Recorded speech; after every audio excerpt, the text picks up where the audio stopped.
dal leen jàmm seen chaîne YouTube li Coran et ses secrets di leen ñaan bu leen fàtte abonné ci chaîne bi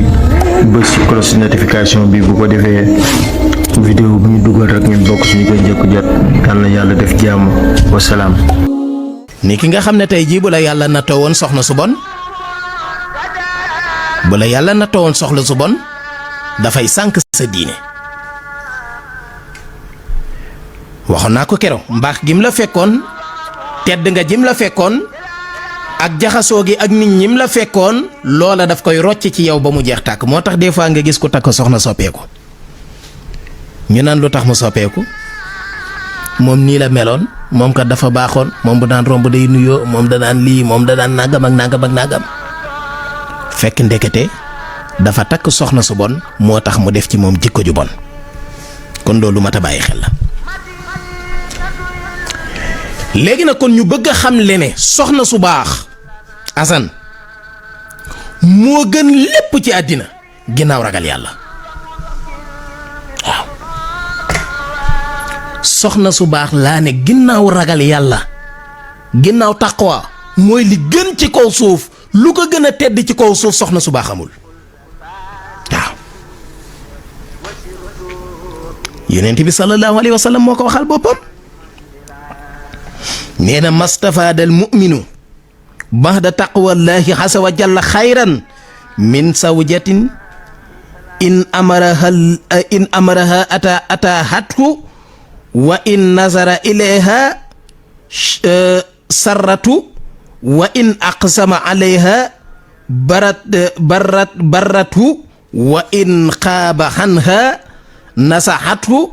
fi nafsiha wa maalihi. hadis boobu Ibnu Maaja moo ko solo mu wax ne loolu mooy lu waay di wut ginnaaw ragal yàlla yonent bi nee na dara gënu caa yey nee na soxna su baax nee na soxna soo xam ne dalay digal ngay def waaye attention dalay digal ngay def lan soxna su lay digal ngay def baax na de waaye lan xam nga soxna su naan la bàyyil diw soxna su naan la bul dugg kër diw soxna su naan la moytul diw te ñim lay moytuloo ñépp ñii say mbokk lañ ñii say am di jàmm lañ ñii ba nga leen di xam booba moom sax xamoo ko far kon soxna su baax su lay digal lan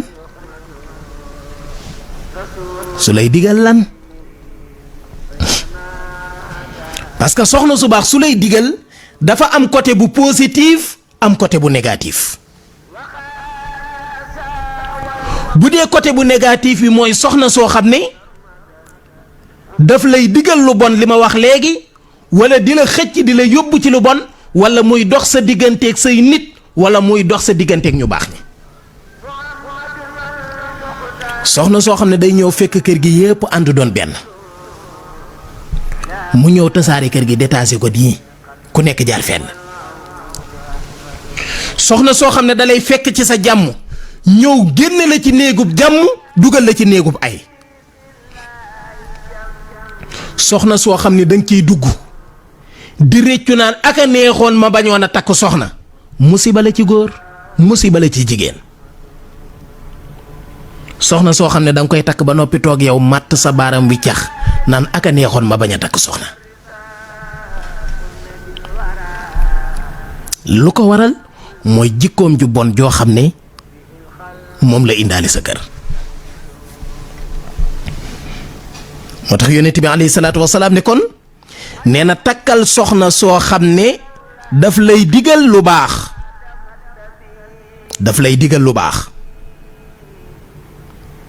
waaye soxna soo xam ne saa soo ko xoolee bët ci ñaar attention nee na boo fi nekkul it du la wor c'est très important waaw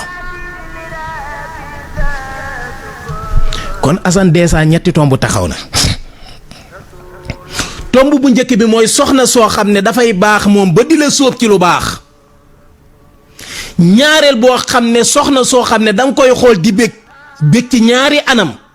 ñetteel ba mooy soxna soo xam ne boo ko wanee ginnaaw dem du la war sa ginnaaw lan mooy soxna soo xam ne boo ko xoolee bég na taaru. yonent bi nee na bu ngeen di takk soxna na taaru na rafet. soxna su taaru boo ko takkee mooy dox sa digganteeg mooy yàlla,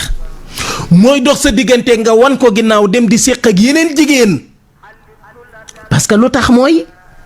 ni ko yàlla bind téewu la yow atéeréwu la. donte góor moom bi boroom xam-xam yi di wax dañ ne góor du doyal ci jigéen comme ni nga xam ne suuf du doyal ci ndox. tey jii bu fanaane woon a taw ba bët set wicc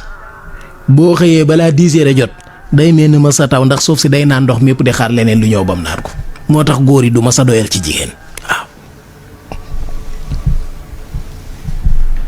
moo tax yonent bi de kon bu ngeen di takk soxna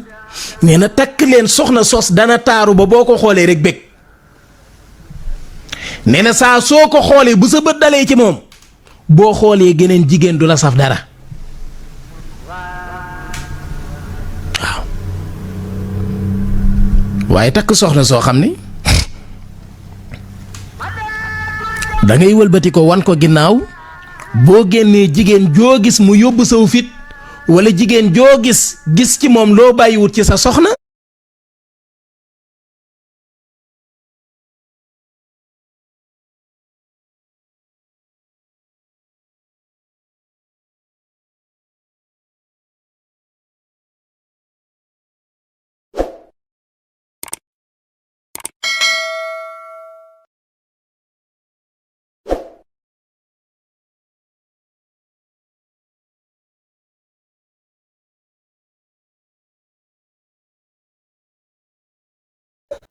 ah loola nag yonent bi alayhi salaatu wasalaam digalu ko kenn waaw waaw loola yonent bi digalu ko kenn waaw loola yonent bi digalu ko kenn kon ngeen bàyyi ci xel.